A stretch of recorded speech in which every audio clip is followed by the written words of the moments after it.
Alright guys, welcome back, and it's time to go balls deep. And oh my god, balls deep prediction magic is way too strong. People have been messaging me on Twitter and Instagram. Some of you are like, oh shit, your theory came true. And I said, well done mate, well done, to myself. Clap my hands to myself, pat myself on the back, and all of you in the comment section supporting our community. I'm so proud of this community. You guys also have awesome theories in the comment section too, so I love it when you guys chime in, because we need to build this community. Not many people talk about Demon Slayer that often on YouTube, so I hope you guys enjoy this new format where I'm just doing a live reaction rather than scripted content, because it gets quite hard making scripted content all the time, and it's easier for me to do it like this. So I hope you guys understand, and you can help, and you can let me know that this format is okay. Maybe get this to at least 5,000 likes, because then that would tell me like, okay, look, the community, the fan base, the subscribers, they don't mind me doing this type of content like this where it's a little bit different. I appreciate you guys so much. You guys don't understand how much you've changed my life. Okay, so starting off with the chapter is called Ancient Memories, chapter 186. So as I explained in my last video, Tanjiro is beginning to see the memories of Sumiyoshi, his ancestor, because he has Muzan's cells now, so this allows him to see things that wouldn't be possible before. Now on top of that, we all know that they have a deeper connection to their family. Nezuko does too, where she can see the memory of their family. Tanjiro also seems to have this ability, otherwise this wouldn't make sense, and I think this is because of the ritual and the teachings that they all have, right? So the chapter begins with Tanjiro saying, "Is this my house? No, it looks similar, but it's a little different. It's not mine. What am I doing? Chopping wood? Is my life passing before my eyes?" And then the baby says, "Papa, Papa, Papa." So basically, as I said before in the previous videos, the Kamado family, they live in the mountains. They all used to chop woods, and it was tradition. They all had the earrings. They all had some sort of ritual that they used to do, and they had a similar culture because they had to do this to make the dance of the fire god live on, as Muzan was killing all the breath users, so they had to disguise it and hide it, right? Otherwise, if Muzan ended up killing Tanjiro's ancestors because it's been happening for 400 years, then it would be game over. No one would be able to defeat Muzan. So Tanjiro's like, "Papa, what did I go balls deep in, fam? I did."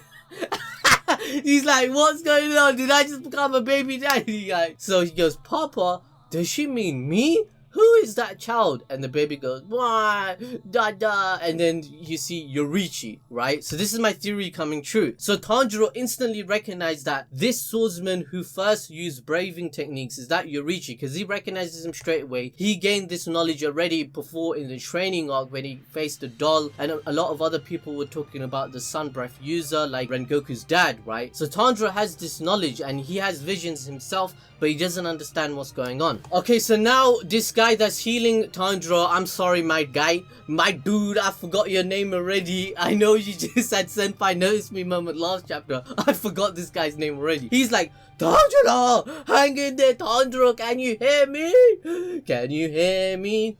Can you hear?"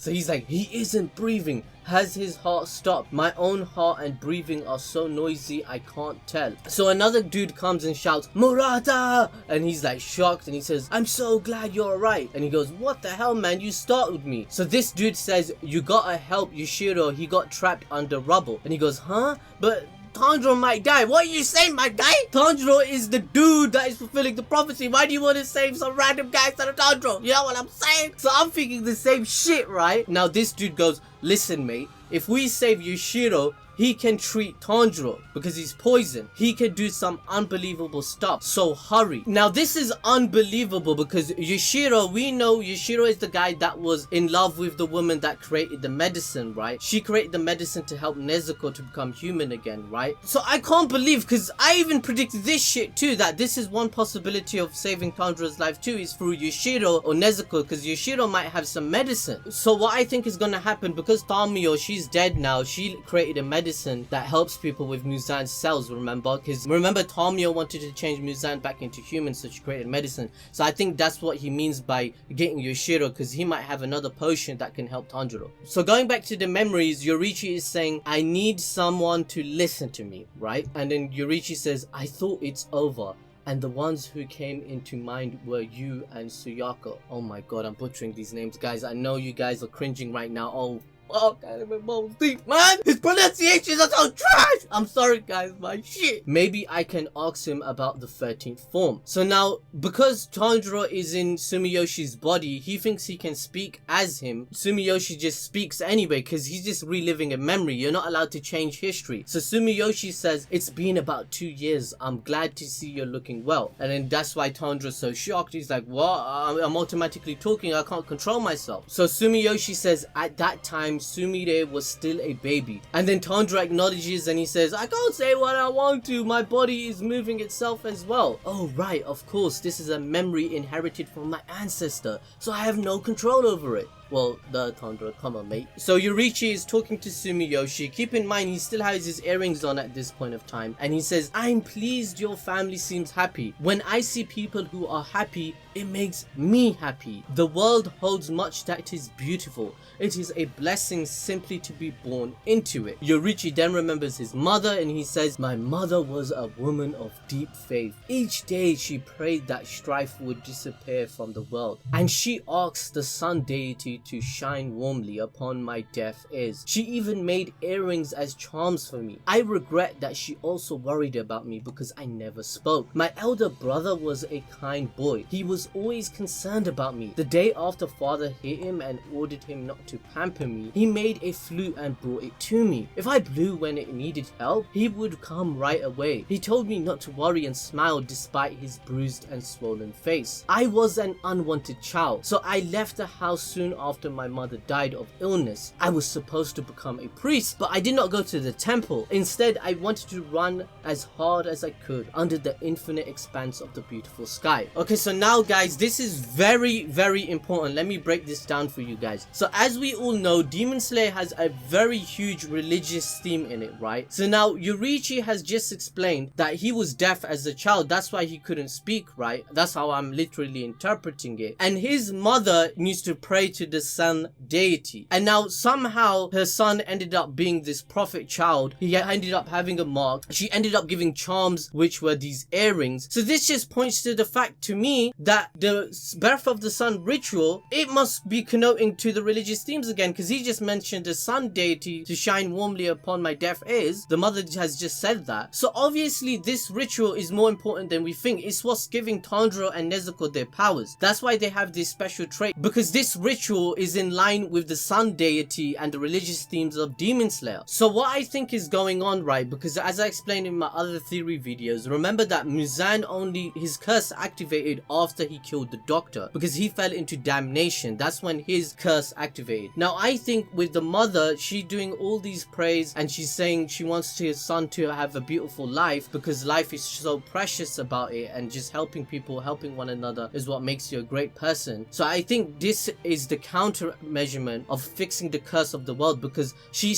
keeps praying. She said each day she prayed that strife would disappear from the world, but Muzan is the curse and the strife of the world. He's ruining the world. So this prayer probably got answered, and this is why Yoriichi has all of these powers and he became this prophesized child, and now Tanjiro has taken over this prophecy. Now as we can see, I think my other theory is coming true as well, where Yoriichi is gonna face Muzan, right? But because Kokushibo ends up being a demon, because look, they're doing the character development here where Yoriichi is saying he loves his brother so much he made a flute for him, right? This is, oh my, I don't know how to describe it. My theory is coming true once again, because look, he's saying he made this flute for me. I cherished him so much. He loved me. Whenever I blew on the flute, he came to me. And then look, remember this, guys, when Kokushibo died, remember in chapter 176 when Kokushibo died, he had the flute again because he gained his memories and left damnation again and disappeared as a demon, even though he didn't want to disappear as a demon after he remembered his brother, because it's all about love, as I keep explaining in all my videos. So anyway, continuing on, I'm sorry about that I rambled on. Continuing the chapter, Yoriichi says, and yet after a whole day and night I did not stop from exhaustion. In the mountains I found myself in a small rice paddy among other fields, and someone was standing there. It was a girl about my age. She was holding a bucket and didn't move for a long time, so I asked her, what is she doing? This woman states, my family died in a plague. I'm all alone and very lonely, so I came here to find tadpoles to take home. And then she stood still again. But as the sun began to set, she freed the tadpoles from her bucket. "You're not gonna take them home?" And she said, "No, because I felt sorry about separating them from their families." So then Yoriichi says, "Then I'll accompany you home." And the girl's like, And then she was crying all over the place. Now this again is foreshadowing the storyline that it's all about family and it's all about love, because the woman, this girl, has probably lost her family, right? And this is why Tanjiro and Nezuko's family connection is so important, because it's all about love. Everyone all the demons remember their love, they remember their family, then they start disappearing. So the whole story and the whole message of Demon Slayer is to treasure life and appreciate the beauty of the world, because it's bittersweet. Life is a test, right? That's what the creator of Demon Slayer is trying to tell us, that life is a test, there's ups and downs, but you don't give up on hope. So the girl's name was Uta, and we decided to live together. So he says Uta had a habit of talking from morning until evening, kind of like me. And she says, and thanks to her, I learned that people see the world in different ways. She had never heard of the see-through world, living bodies as if they are transparent, because as we said, that Yoriichi has a special power as he can see the see-through world, and Tanjiro and Himejima also has that power. The other characters don't have that yet. Yoriichi says, then I understand why I had always vaguely estranged from other people. I was like a kite whose string had broken, but she held onto my hand firmly. 10 years later, we were married, and it was nearly time for her to give birth. In preparation, I set out to summon a midwife, and I planned to return before the sunset. Okay, so basically, my G went balls deep, fam. He got her pregnant.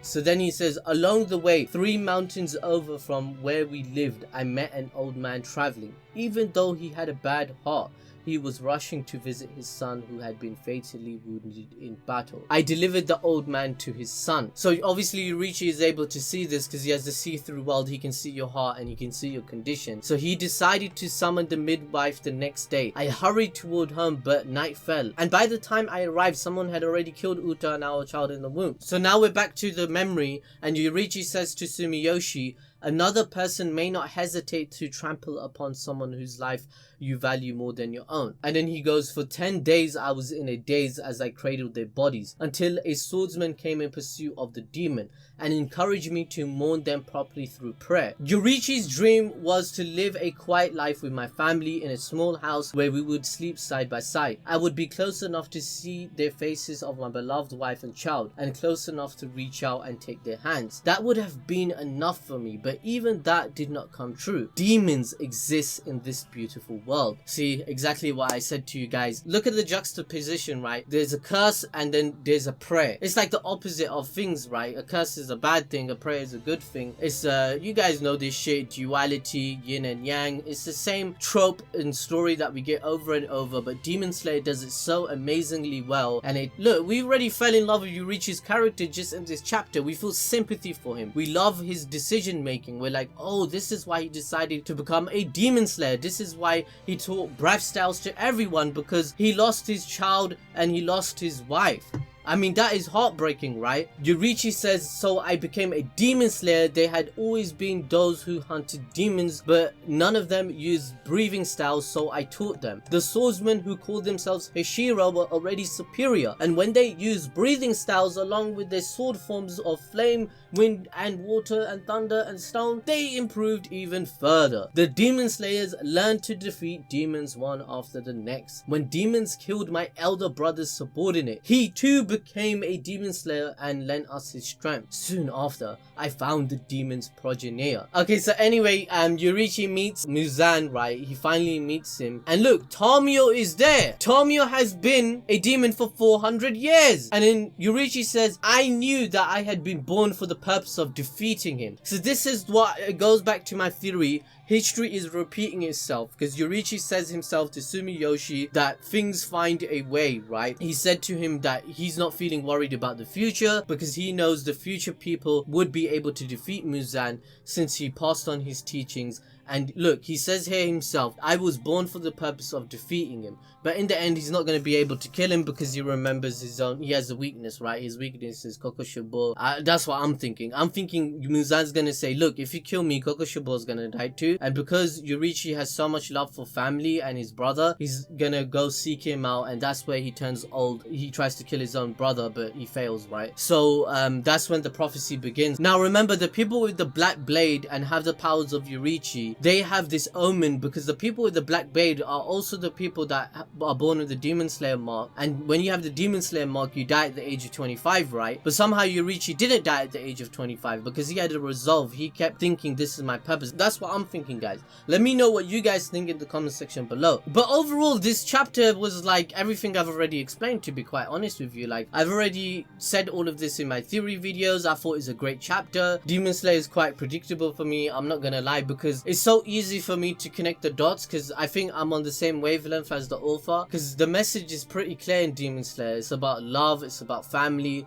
it's about, you know, it's about explaining to everyone that's reading the show that life is a test, right? And you need to not let go of your love to fall into damnation like Muzan did, because Muzan gave up on hope. That's why he went into the curse and he killed an innocent person. Anyway guys, that's everything I wanted to say about this chapter. There's not much more else I can say because it's just following my theory and I don't want to keep repeating myself to you guys. You guys will find that boring too. And I'm gonna have a lot more videos coming up for you guys. I think I'm gonna talk about Black Clover. I got a couple of Black Clover videos coming up. But anyway guys, follow me on Instagram or Twitter to keep up with us, and I'll see you guys next time.